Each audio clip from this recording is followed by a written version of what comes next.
My love for baseball started when I was 6 years old. I was sitting in my den watching the 1988 World Series, and Kirk Gibson hits that walk-off home run in 1988.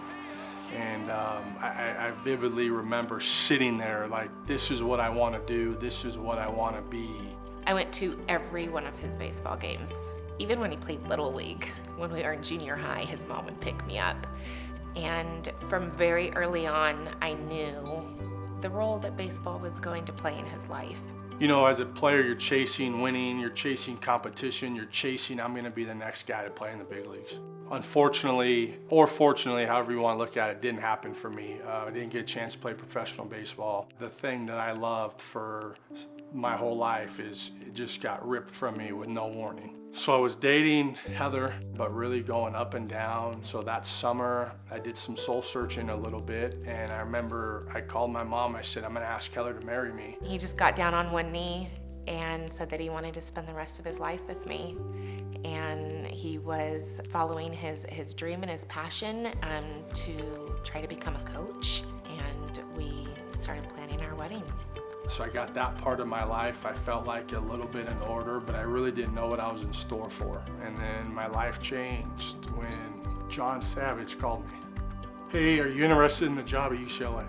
Yeah, I mean, I'm like, Coach, yeah, I am interested. And he goes, okay, I've been watching you over the time. I think that you have something special. He gave my family a heartbeat. And I started my career with him in the summer of 2010. He was the top recruiting coordinator in, all of college baseball. He was the youngest recruiting coordinator on the West Coast. He worked 18-hour days, 7 days a week. Christmas Day, he would ask me, should I go into the office? Like, are you kidding me? No, who does that? We recruit, and you're chasing this one goal, and this one goal is to go to Omaha. And any college baseball person knows that's the pinnacle of your career. That's where you want to be. 2013 came, and we get to Omaha, and we win a national title. And I was just so ecstatic for my head coach and his program and his legacy.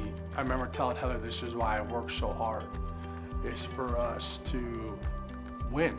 And I'll never forget the feeling I woke up the next morning. He woke up empty. I've accomplished everything I could accomplish in terms of winning. Now what do I do? And in 2015, I'm in Fort Myers, Florida.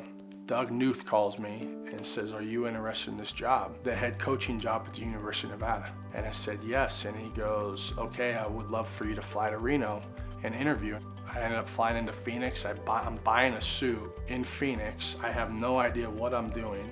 So Fort Myers to Phoenix to Reno, and I fly home. I was home for probably 5 or 6 hours, and Doug called and says, I want you to be the next head coach at the University of Nevada. I got this feeling that this is where I'm supposed to be. And I called Doug back, and I made the decision to be the head coach at the University of Nevada. It was the best decision of my life. About 6 weeks into my job, I got a call that my dad died. I'll never forget walking inside the hospital. They said, they haven't taken your dad back yet. They want you to see him. And I get in the room, and I'm still like, not really sure what's happening. I peel back the white sheet and just anger. I let him down. I let my family down. I just wasn't this son that he raised me to be. Going through all that brought me to a question in my life was, what life are you living and what are you chasing? Because at that time, I only cared about winning. He calls me when he came back to Reno and said, I can't be here by myself. I need my family. And I said, you have to come to Reno. I won't make it. You know, for so long, he was doing his career and I was doing mine. And so when he then was like, I need you here and we need to do this together, it was a change dramatically for our marriage and for our family. So I fly back home. We spend Christmas there and we make the trek to Reno. I had a friend invite me to Grace. I kept inviting TJ and I kept inviting TJ. And he did come to one service. And I wanted to walk out in 2 seconds being inside the church. I didn't want no part of it. I sat in the back row. And Pastor Dan speaks. He hit a button that changed me forever. And I am forever grateful to him and Grace Church. And now I'm at a point in my life where the first thing that I wake up every day is God. To see his priorities shift, now it is God, me, the kids, and then baseball. I was of a religion, but I wasn't of a relationship with God. I was a closet Christian until I went to Grace Church. And it taught me that I am no less of a person or a human because I believe in Jesus Christ. I sit as close as I can, but I am the person now with my hands in the air singing. I relate to everybody in Grace, and I have relationships and lifelong relationships because I found God, and he brought me to these relationships that have made me who I am today. God knew exactly what we needed, and he provided it.